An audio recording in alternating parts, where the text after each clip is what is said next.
I think the technical name for it is bodgery.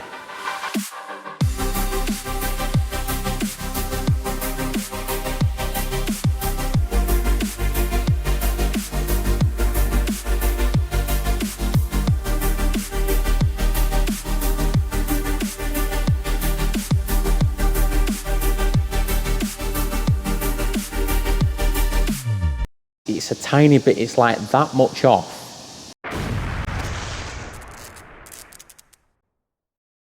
This is Mat Armstrong's BMW E24. In the last episode, we filled Mat Armstrong's box of fragile rust with 7 full shovelfuls worth of rust and sealant and everything else that came from this car. We also started fabricating pieces for that front section. In this episode, we're going to continue with that front section, but we're also going to tackle that front driver's door shut section that's rusted down there.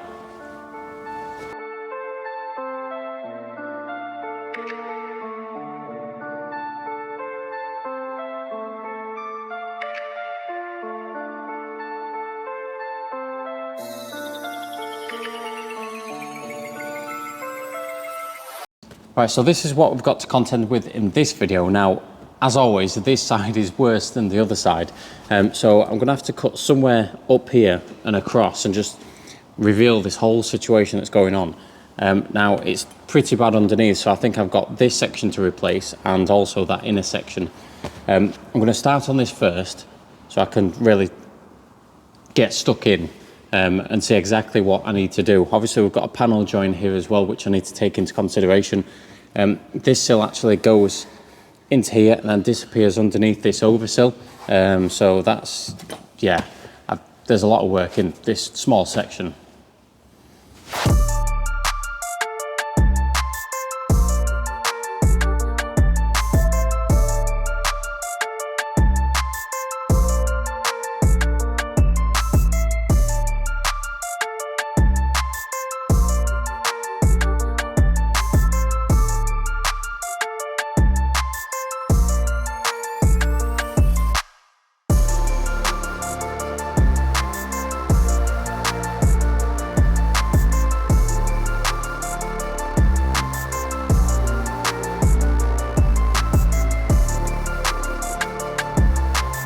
I don't know if you caught that, but that was, I think the technical name for it is bodgery. There was this panel here, which is rusted through. Someone's actually put a flat panel on the inside and just put a load of fiberglass and filler on it. I've actually dropped it inside there, but I'm going to cut this out anyway, and I'm going to retrieve that panel and show you exactly what I mean.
real quick, cast your mind back to this repair at the start of this video.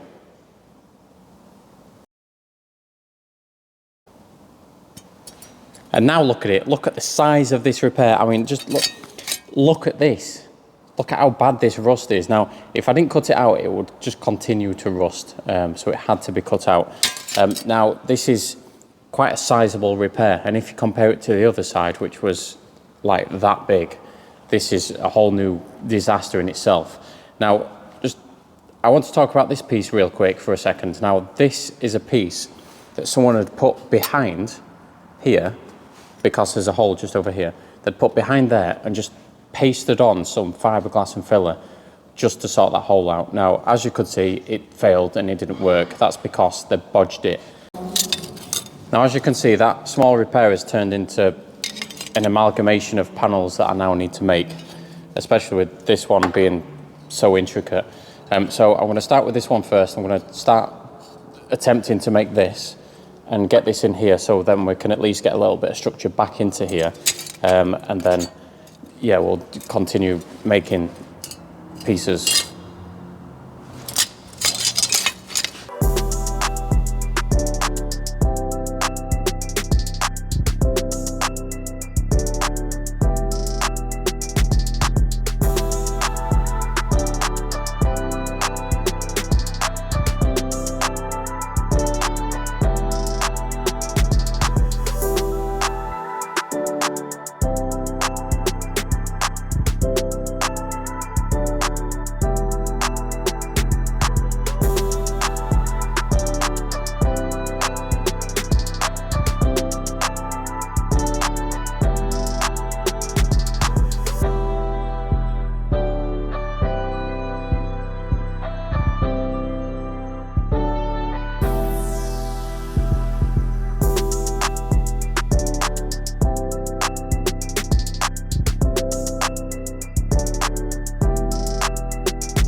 Right, so I've got that inner section done and I've ground it down and it is looking. Now I'm going to concentrate on this outer section. So I'm going to first make a template out of paper. I can then transfer it onto some steel. I can then bend the steel, mold it to this shape, put it on, tack it on, hasta la vista baby.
Right, so this is one of the benefits of using paper. Now, obviously you can mold it to what you want, but also you may have seen me actually making an imprint with my finger onto this section here, and then you can cut it out exactly where it needs to be.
Right, so I've made this section, but there's one big technicality that I've forgotten, and it's that this section actually curves down and this doesn't, it's actually straight.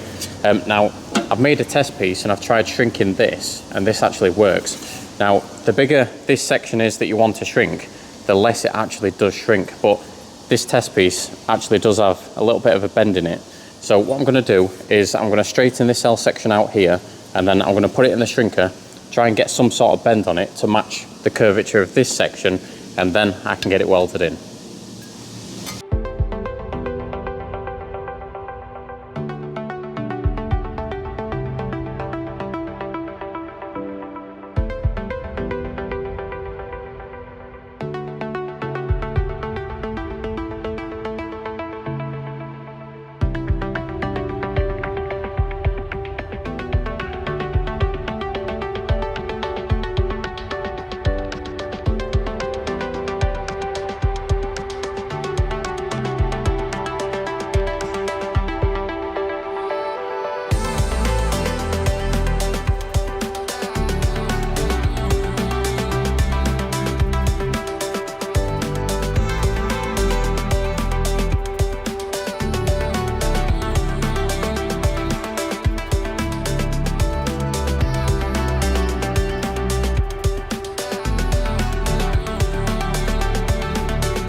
Right, I've got this panel fitting real nice. So I primed in there, I primed the back of this. Now I can weld it on.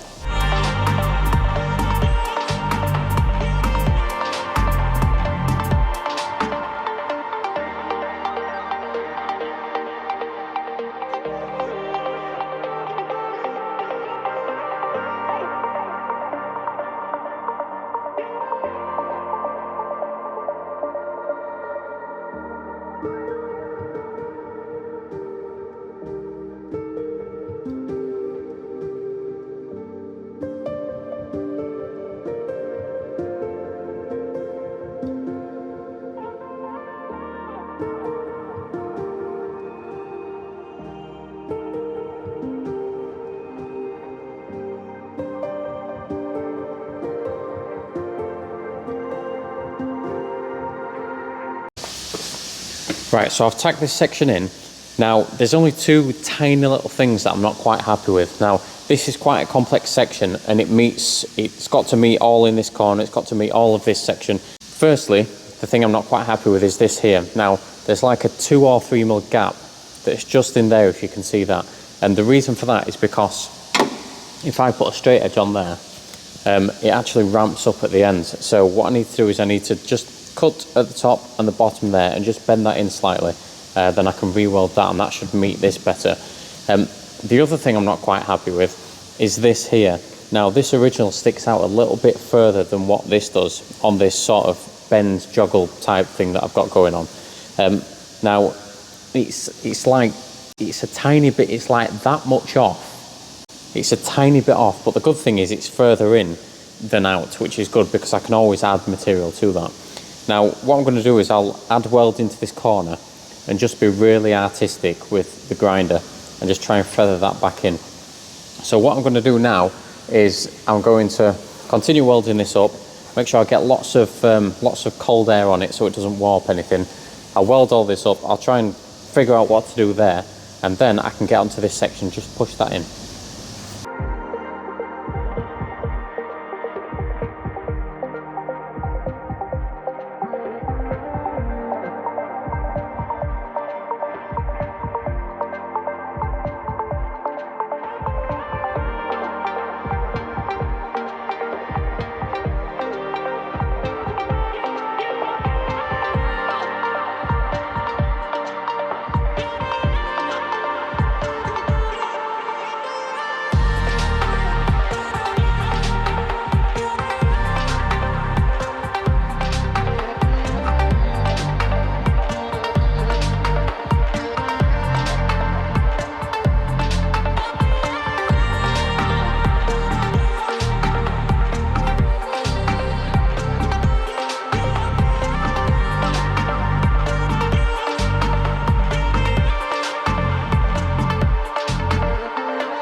Bye.